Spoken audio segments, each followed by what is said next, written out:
அனைவருக்கும் வணக்கம். என் பெயர் ஹரிப்பிரியா. நான் இப்போ எம்ஏ முடிச்சுட்டு பிஎட் பண்ணிக்கிட்டு இருக்கேன். நான் பிஏ ஸ்ரீ காளீஸ்வரி கல்லூரியில் படித்தேன். 2017லேருந்து 2020 வரைக்கும் நான் படித்தேன். நான் ஒரு செகண்ட் இயர் நினைக்கிறேன். நான் படித்தப்போ எங்கள் பொற்கொடி மேம் சாட்சியாபுரத்தில் இருக்கக்கூடிய ஆர்ஜிஎம்ஏ குழந்தைகள் இல்லத்துக்கு கூப்பிட்டு போனாங்க. நாங்கள் போகும்போது ஃபஸ்ட்டு அந்த குழந்தைங்க எங்ககிட்ட அவ்வளோ அட்டாச் ஆகலை.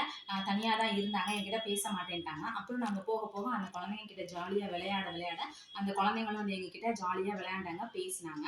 நாங்கள் அதுக்கப்புறம் அந்த குழந்தைங்களுக்கு தேவையான பொம்மைகள் வாங்கிட்டு போனோம். அவங்க போட்டி மாதிரி வச்சு நடத்தினோம். அந்த போட்டியில் அவங்க ஜெயிச்சதுக்கு அவங்களுக்கு பரிசுகள் கொடுத்தோம். அதோட மட்டும் இல்லாமல் அந்த குழந்தைங்களுக்கு நாங்கள் மளிகை பொருள் எல்லாம் கொடுத்தோம். அப்போ அந்த குழந்தைங்க கூட டைம் ஸ்பெண்ட் பண்ணதே தெரியலை. ஒரு நாள் அவ்வளோ சீக்கிரம் போயிடுச்சா அப்படின்ன மாதிரி இருந்துச்சு. அந்த குழந்தைங்க கூட இருந்த நிகழ்வு எங்களுக்கு ரொம்ப மறக்க முடியாத ஒரு நிகழ்வாக இருந்துச்சு. அது மட்டும் இல்லாமல் இப்போ நான் எம்ஏ முடிச்சு இப்போ நான் பிஎட் பண்ணிக்கிட்டு இருக்கேன். பிஎட்ல எனக்கு அவ்வளோ ஸ்ட்ரெஸ்ஸாக இருக்குது. அப்படி இருந்தும் கூட நான் இப்போவும் ஆர்ஜிஎம்ஐ குழந்தைகள் இல்லத்துக்கு போகிறேன். அந்த குழந்தைங்க கூட டைம் நிறையா ஸ்பெண்ட் பண்ணுறேன். அப்படின்ன போது எனக்கு ரொம்ப மன நிறைவாக இருக்குது. நன்றி.